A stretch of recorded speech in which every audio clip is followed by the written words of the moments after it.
She thought she wasn't the right person for Charles, and she wasn't the right person for him to be with. And she sort of brought out what I called her frost. Coming from Angela Levin, our royal mastermind, about the end of a royal feud. This week, Queen Camilla and the Princess Royal Anne appeared together for a presentation of an honorary doctorate, and it was absolutely beautiful.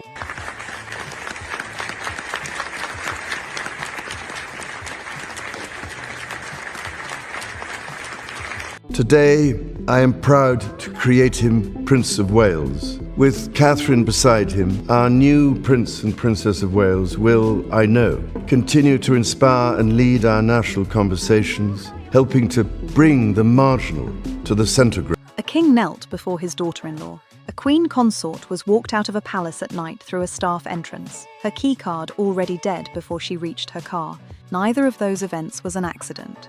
Both were the final moves of a plan built across decades, authorized by a dead queen, executed by a princess who does not negotiate, designed by a man who had been counting since the day the audit landed on his desk. The woman it removed had spent 30 years learning every pressure point inside the British monarchy. She knew where the bodies were. She had put some of them there. It was not enough. Here is what the sourcing looks like. Multiple palace insiders with verified institutional access. An audit trail running through Duchy of Cornwall accounts across several consecutive financial years. A sealed letter recovered from the Windsor archives during a formal restructuring review, written in Queen Elizabeth's hand, naming names, and left deliberately for the right moment. This is not a story assembled from anonymous tips and press speculation. Every claim that follows has a chain behind it. The insiders did not describe a palace in chaos. They described a palace that had already made its decision, quietly, completely, and well in advance of the night the decision was carried out. Camilla did not survive 30 years inside the British monarchy by being liked. She survived by being useful to the right people at the right moments, and by making certain the wrong people could not survive her. The method was consistent. Identify a target, place the story, watch from a position no one could trace back to her office. The target's credibility collapses in a single news cycle. Camilla's hands stay clean. Palace insiders have identified a senior aide directly connected to Camilla's office as the primary tabloid source for the anti-Meghan briefing operation that ran from 2018 onward. This was not a rogue actor working alone. The evidence describes a pattern with a 30-year history and a named office at its centre. For 3 decades, it worked without leaving a mark. Well, I'm glad to see. I mean, look, Angela, let's be honest. We've spoken about a lot of feuds within the royal family over the past couple of years. So it's lovely to actually see a feud that has ended, and not just ended, actually turned into a strong and positive relationship, which we need within the British monarchy at the moment. Yes, absolutely. But neither of them did anything bad. No. They just felt that it shouldn't work and it wasn't right. It worked because no one inside the institution had the standing to document it, the motivation to pursue it, and the authority to act on it. All 3 at once. William gave the institution all 3. Then she chose a target that had someone watching. The Flower Girl dispute at the 2018 wedding was not a private family argument that leaked. It was a private family argument that was reversed, deliberately, surgically, within hours, so that the person who left that room in tears was not the person the press reported as crying. Meghan made Catherine cry. That is the sourced account from inside the room. What ran in the press was the opposite. Catherine was the victim. Meghan was the aggressor. Who benefits when a story flips that cleanly inside a single news cycle? There is only one answer. The person whose office placed the corrected version before the journalists had finished writing the first one. Anne had been filing every incident like this for years, not reacting, not intervening, recording. Was the Queen for a very long time. And although you kind of know that this might happen, you don't really think about it very much. Not least of all because the monarchy is about continuity. Queen Camilla and the Princess Royal, Anne, appeared together for a presentation of an honorary doctorate. And it was absolutely beautiful to see these two getting on like close friends. And in fact, we'll look shortly at some footage which shows just how seriously Anne takes the respect that she has for Camilla as queen. However, Angela, you were, or are, I should say, Queen Camilla's biographer, and things were not always so rosy between these two, but you can reveal that their feud is now over. So what happened? The sourcing established this before anyone went looking for a confrontation. One act does not build a 30-year case, but one act, specific enough, verified enough, witnessed by the right person, becomes the origin of everything that follows. Anne placed the Flower Girl story at the top of the file, not because it was the worst thing Camilla had done, but because it was the most legible. The second offence was worse, and it happened while the Queen was still alive. In the final months of Queen Elizabeth's life, Camilla was lobbying palace staff for expanded ceremonial roles. Multiple witnesses reported it independently.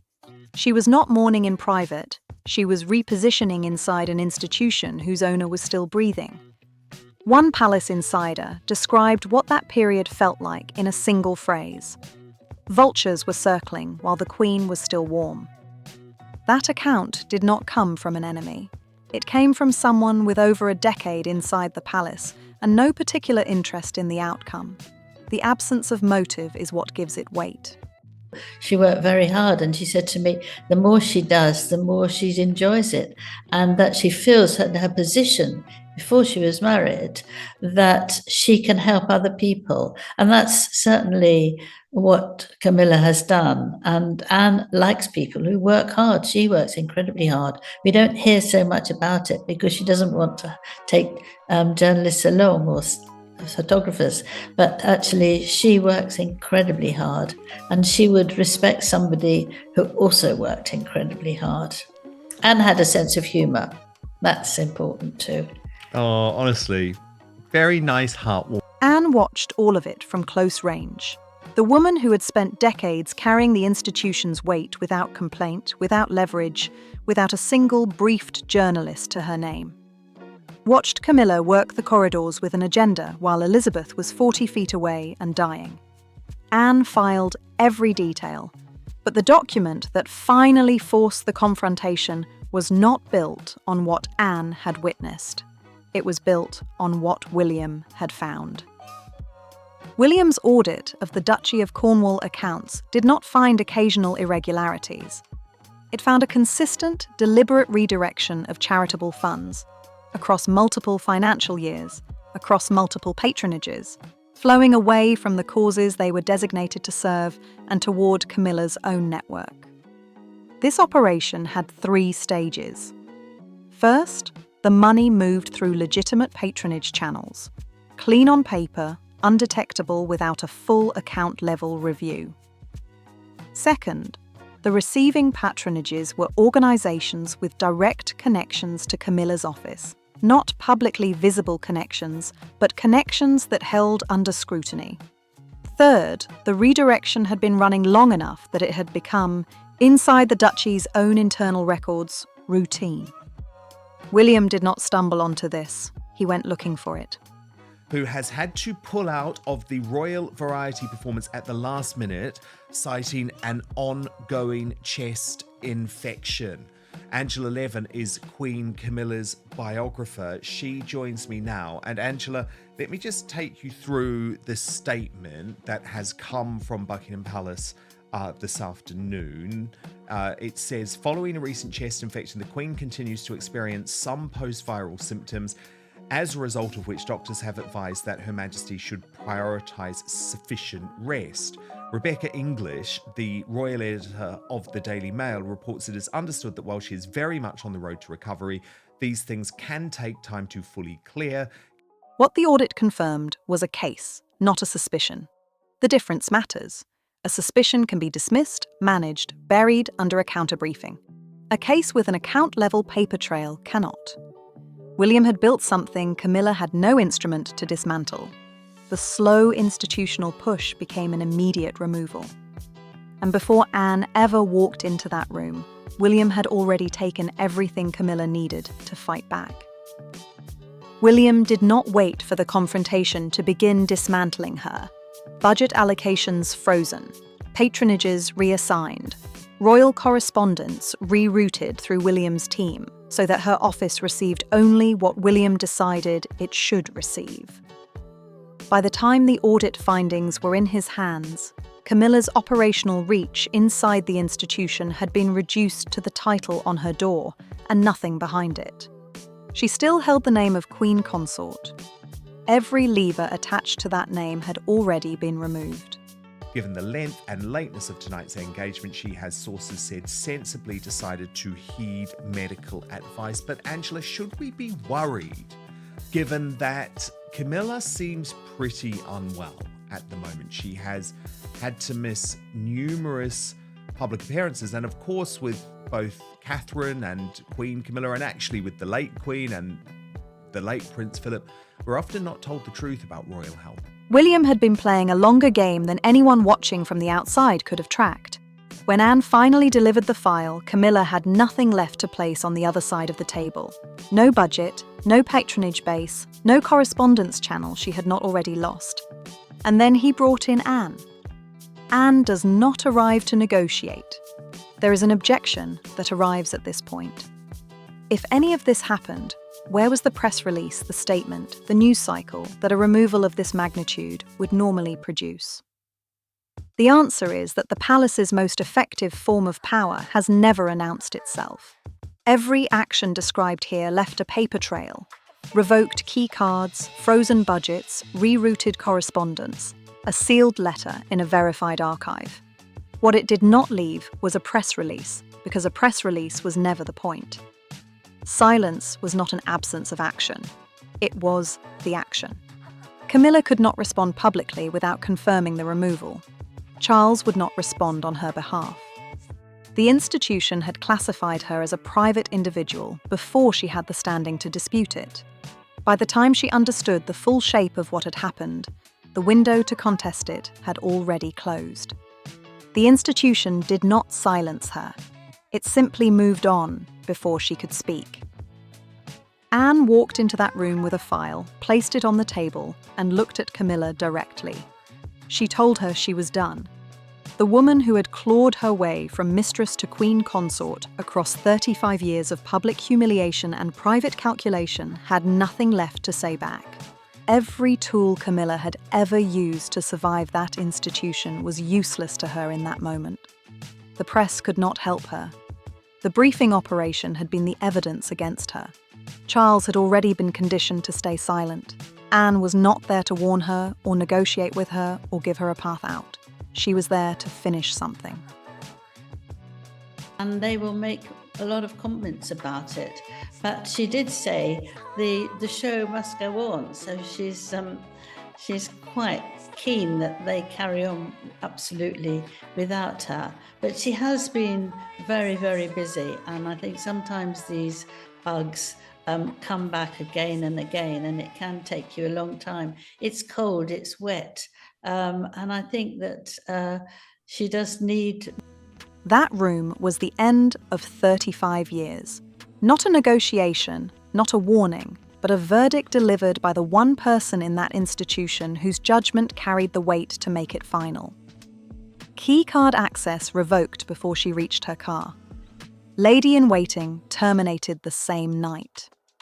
William's instruction to Palace Communications: Camilla to be classified as a private individual for 48 hours. No royal security briefings, no palace legal representation, no ability to issue a statement under the royal household name. Charles refused every call for 2 full days. The portrait came down from the Hall of Matriarchs overnight. Catherine's went up in its place. Every one of those actions was deliberate and every one was timed. And while they were being carried out, something else entirely was happening on the other side of that night. The king who entered that room entered it without a crown. A private report had laid out what the years inside Camilla's shadow had cost Catherine. And Charles had not only witnessed that cost, he had contributed to it. What he carried into that room was not sovereignty, it was a debt. Is the hardest working royal. In addition to being involved with more than 300 charities, she carries out more events than any other royal, and carries with her that sense of responsibility passed on from her mother, the Queen. On August the 15th, 1950, a daughter was born. The little princess was christened Anne Elizabeth Alice Louise. But what Charles carried into that room was not the heaviest weight in that castle that night. Queen Elizabeth's private ring, never photographed, never publicly seen, had been on her hand through every year of private grief after Philip died. Charles pressed it into Catherine's palm. 8 words followed. "You are the future I failed to protect." Many questions. Smart. In the terms of my role, I have a role as Colonel of the Blues and Rolls in the Household Cavalry Regiment as Goldstick. And Goldstick was the original close protection officer. So that is a role that I was asked if I'd like to do for this coronation. So I said yes, not least of all, it solves my dress problem. Elizabeth's letter was not only a statement of trust, it contained a warning. And the warning was specific. Elizabeth had been watching Catherine's refusal for years. She never briefed a journalist against anyone, and she never used anyone as a shield. In a family where both tactics had always been considered necessary tools of survival, Catherine had quietly and consistently declined to pick them up. Elizabeth noticed and wrote it down and sealed it. I understand the private loss here. I think it doesn't matter how old you are when you lose a parent, you're still a child in that moment. Well, the relationship tends to remain, if you're lucky, remains very similar throughout your life, doesn't it? Yes. We have an impression from what we saw because of all the cameras. Catherine sat alone in that room holding a dead queen's ring, with Anne at her side and William running everything from the shadows. The monarchy had chosen its future in the dark, in silence, without telling the British public a single word. Camilla is not losing a power struggle. She lost one, cleanly, completely, and in complete silence. And the institution she spent 30 years learning to use has already moved on without her. William has known exactly how this ends since the audit findings landed on his desk. Every move since then, the frozen budgets, the rerouted correspondence, the portrait on the wall, has been preparation for a conclusion that was written long before that night in Clarence House. That conclusion is not yet visible to the British public, and when it becomes visible, it will not arrive as a decision. It will arrive as something that appears to have always been inevitable.